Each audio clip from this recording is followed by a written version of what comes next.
G'day guys, welcome back to the channel and welcome to the new microphone. Let me know how it sounds. Now I wanted to apologise, I haven't had much activity happening since GP Melbourne. It's been a pretty busy time for me, just haven't had time to get things together and get videos out. But with that aside, today we're doing something completely different. We're going to be doing a standard deck check. Let me know what you think. Haven't done these before, really want to look at it. If it's something you guys like, let me know. Now, first things first, I want you to check out this little intro I've been putting together, because if I'm going to keep doing these deck techs, I want to have something to tie them all together and really explain my process for building decks. No.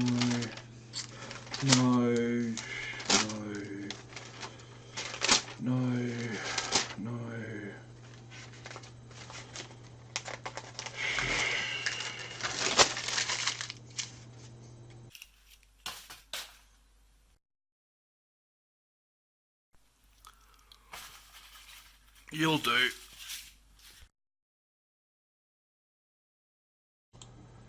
So as that intro hopefully explains, I'm not great at making decks, but look, I thought I'd give it a crack.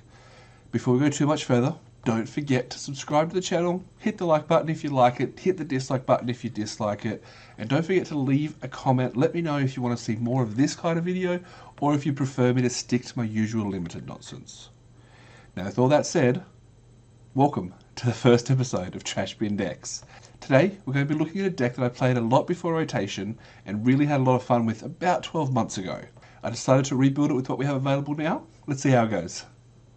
It's based around one of my favourite cards that came out in the Ixalan block, Sanctum Seeker. Now I've expanded, as you would, on this effect to build an aggressive mono-black vampire deck. So let's take a look at it. Now what do aggressive decks need? Creatures. Of course, creatures.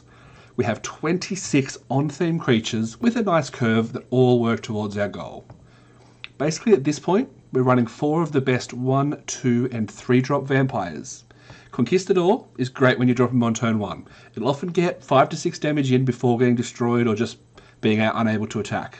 In the 2 drop slot, Child of Night will help you beef up your life total and stop you falling behind, while the Oathsworn is a recursive threat that you can often just cast over and over to attack and get the last few pings in with the Seeker. The Sky March and the Bloodletter are both fine 3 drops to curve into. They're evasive beaters and they have a positive effect on your life total. We have 2 final creatures other than the Sanctum Seeker, and they're in the 5 drop slot. At the moment we're running Vampire Sovereigns. I'm pretty sure that a better version of this deck would be running Champion of Dusk, but as I was building it, I'm just not quite sure and I didn't want to blow the rare wild cards. Now taking a quick look at our non-creature spells, of course we need to be able to clear the way for our creatures to attack. We need to be able to stop our opponents from blocking, we need to get that damage in. So we're running a solid 9 removal spells, which includes a playset of Murders and 3 cast down. Our last 2 removal spots are currently being taken by Golden Demise.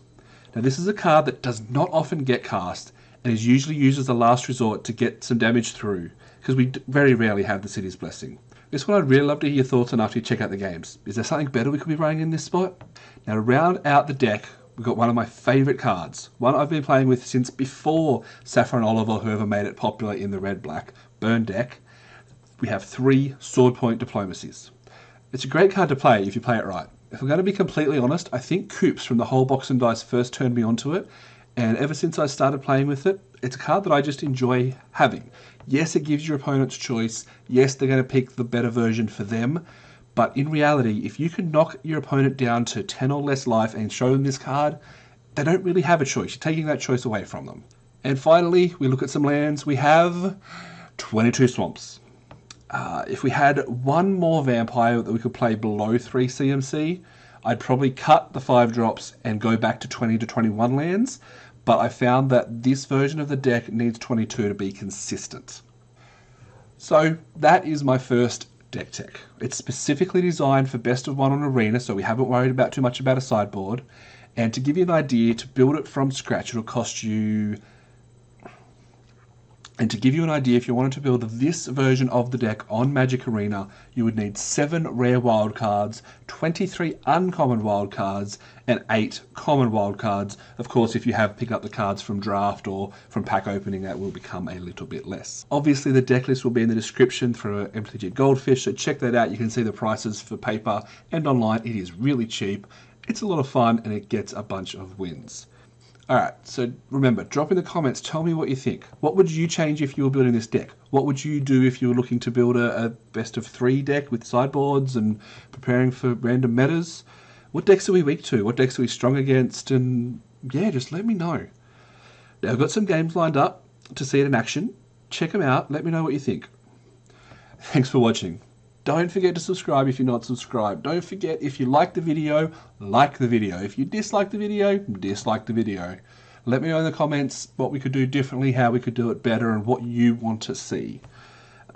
We also have Patreon, Discord, all kinds of stuff in the description below if you want to come chat with me and find me and hang out. I'll see you next time.